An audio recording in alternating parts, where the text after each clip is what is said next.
Hello and welcome. My name's Andy Crook and I'm taking tonight's session all about fix yourself first. If you haven't been on one of the live training events before, welcome. If you have been before, welcome back. Tonight's topic is all about fixing yourself first. Every week I aim to go live to do a 15-minute training topic on a subject on one of the 5 pillars of atomic success. So here in the Garage Owners Network, I provide a little training topic every week, absolutely free. It's now also on the podcast, so if you joined us via the podcast, welcome. I'm glad to have you on board listening in. So what tonight's topic's about? Well, it's really about what you need to do for yourself before you try and fix anyone else, or indeed your business. And it's not so much a sort of a dedicated business topic. You could apply this to absolutely anything and anyone. But I think the message is true. It's the age-old adage of putting your own oxygen mask on first before you even attempt to help others. Because if you can't breathe and you're about to die, it's not likely that you're going to help anybody else. It sounds obvious, but so few of us do it in our actual real lives or in our business lives. So what we're going to look at is we're going to look at what I've identified as 5 areas where you can fix yourself.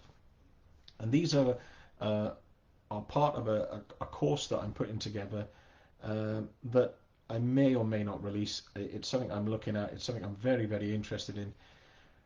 And we'll see what happens with that. But the areas that I want you to look at or think about are the 5 F's. The 5 F's of fixing yourself first, which are fitness, family and friends, which I've linked together for this evening, then faith, and finally fortune. Now, I believe, and it is only a belief, I've got no sort of scientific evidence to back this up, that if you take care of yourself in the first 4 areas, the 5th area, the final area, will already be happening. It'll be a consequence of taking the other steps. So although I do training topics on finance and personal finance as well as business finance and so what you need to do to sort all of that out, I believe if you get these other areas right, you will actually take care of the fortune.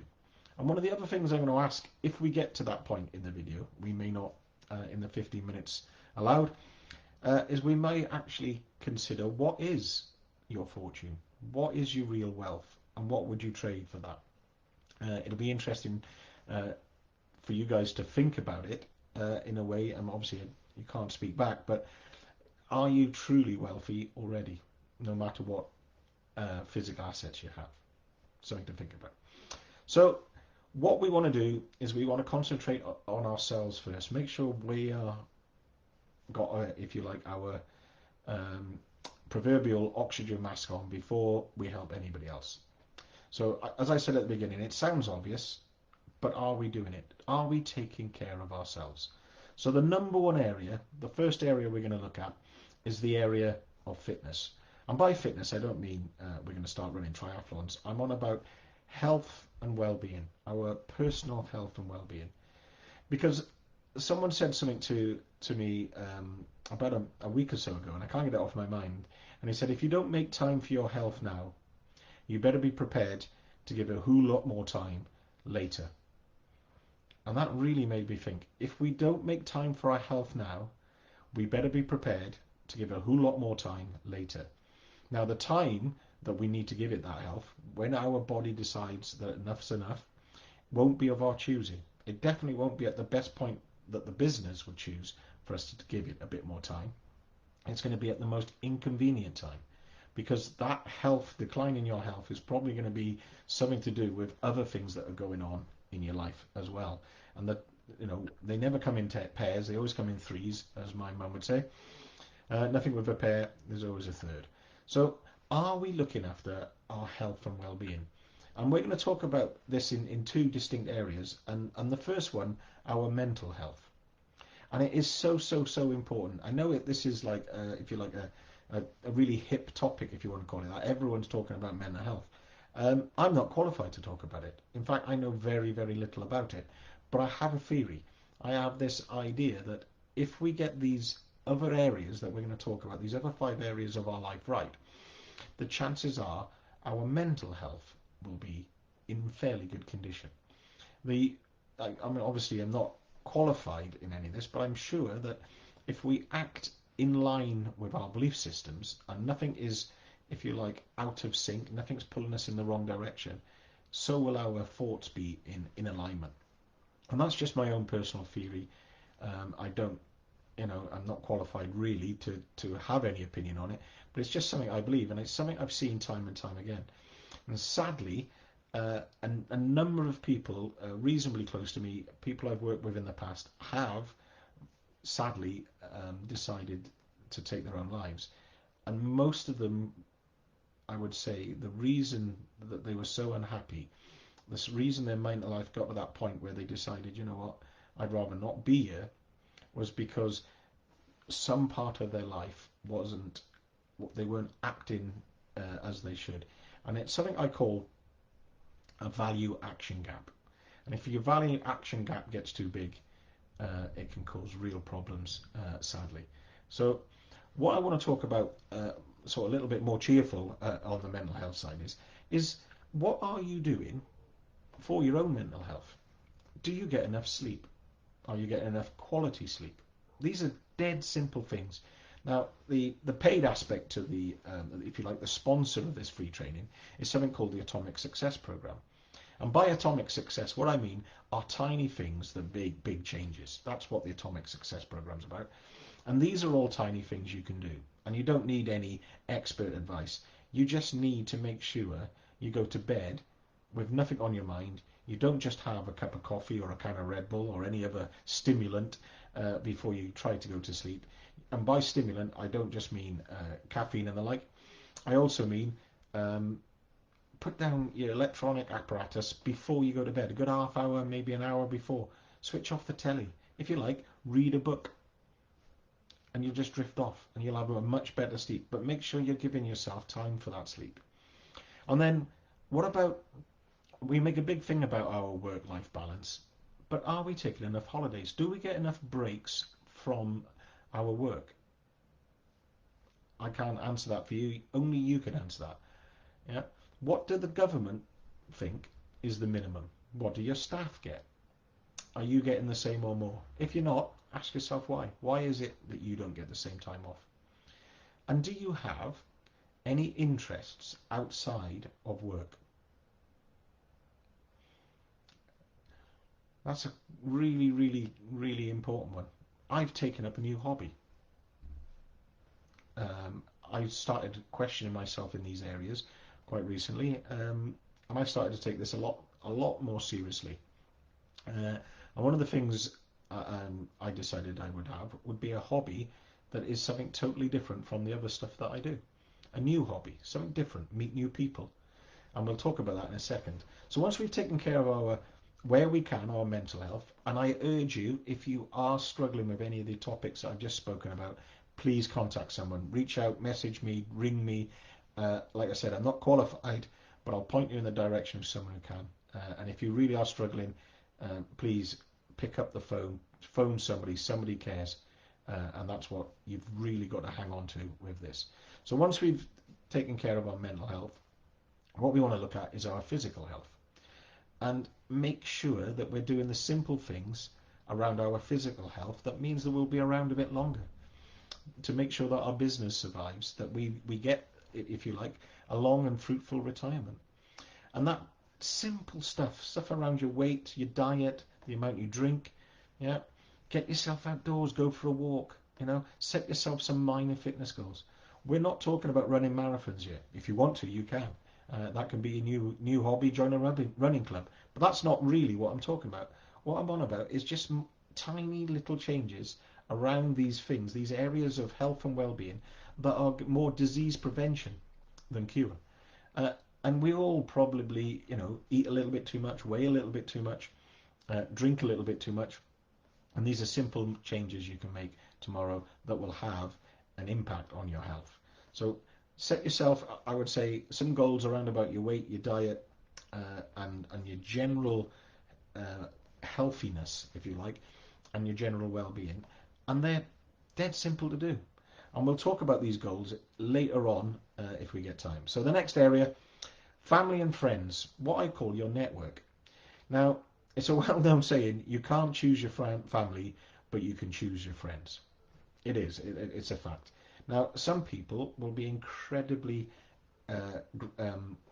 sort of blessed, is probably the right term, who will have an incredibly strong and supportive family network that are incredibly good for them and are incredibly supportive. Some of you won't be so fortunate, but you can choose how much time you spend around your family, and you can choose whether or not the negative traits that come from your family will have a continued impact on you. And then for your friends, you can definitely choose them. Pick the people you spend the time with. There's a well-known saying, your network is your net worth. It's something I'm going to do a training topic on in the future. We're going to take all of these subjects in a bit more detail. But basically, you are the net or the average of the 5 people you hang around most. So your behaviours are the average, your net worth is the average, and it's so true, it's unreal. So if you want to be wealthier, hang around with more wealthy people. It's as simple as that. It's not quite that simple, is it? But what will happen is you'll start to do what they do. You will start to become more like them. And by being more like them, you will end up with the things they have. It sounds simple, but basically we morph into the people we spend the most time with. That's friends and family.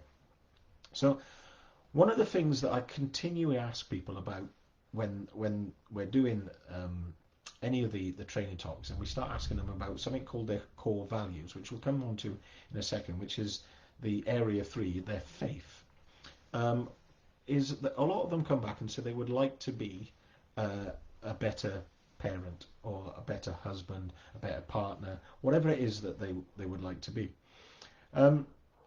Yet they find themselves acting against that. They're not acting congruently with that value that they've openly said that they have. It's because they spend more and more time in work. So it's a simple question. If you are striving to be a better family person, or you want to spend more time around your friends, if you're spending more than 50 hours a week in work, why? And then ask the people that you value the most, the people who are your real wealth, your real fortune, because would you swap your family for any amount of money? Probably not. So ask them, the people that you value most, what would they prefer? Another gift or another hour? Another gift or another hour? Think about your own childhood. What do you remember? Do you remember the quality time you spent with people, or do you remember the little gifts they gave you? Worth thinking about. And it's something you can do something about tomorrow. Yeah. Let someone know in work that you're not going to be there, and take the kids to school. Pick them up. Do that once a week. It's worth its weight in gold. So, friends and family, you can do something about that. So, third area, I've already mentioned it, because area 2, friends and family, I've linked together for this talk, is faith. Now, this isn't your religion. It's what you believe in. Now, if religion's part of your belief system, I have absolutely no problem with that. Personally, I'm not religious at all. But I do have some core values. I do have some things that I believe in. And what happens is, if you don't take the time to work out what is your why, which is, I talk about why a lot. And Simon Sinek's book's really good if you want to read it. But it's basically trying to work out what is your purpose and communicate that purpose to everyone, and everything falls into place. This is why faith is so important, is what do you believe in? What are your core values? Because what you want to do, once you know what it is your core values are, and you set your vision for your personal life, your vision will inform every decision. Because what will happen, it'll become easy to say yes or no to things, because they will either be in line with your vision or they won't. And if you focused, because you've written that vision down somewhere, or you've made yourself aware exactly what your vision and purpose is, you're away. And I think it was Mark Twain that said that the 2 most important days in your life are the day you were born and the day you realise why you were born. And that is pretty powerful stuff. And that brings me on to the value-action gap, which I mentioned earlier on. And the value-action gap is the discrepancy between what you consider your your values and your behaviours. And it's this value action gap that I believe brings a lot of unhappiness and a lot of mental health problems into people's lives, because they're not living congruent with their values, whatever that is. Yeah? And it's not for me to say what are and what aren't good values. In fact, I often go to pains to say, don't have values that you think are somebody else's. Do not be living someone else's vision. Live your own. So that comes back to this whole thing. What is your purpose? What is your why? And once you know your purpose, your exact purpose, the reason why you were born, yeah, you can continue to be aligned with that. So we're just over time, but I want to just put two things out there. If you're going to make any small changes, and I urge you to make small, not big radical changes, because you won't stick to them, any small changes off the basis of this chat, then consider first what you are willing to give up for what you're going to change. Because if you think about it, every action has an equal and opposite reaction. These are universal laws of the universe. So if you're going to do something, it's going to have to replace something. So you can actually get, if you like, a double whammy in here, if you think about it. If you then decide to do something that's a positive action, make sure you remove something that is a negative action, rather than getting rid of something else that's maybe neutral, doesn't neither good nor bad.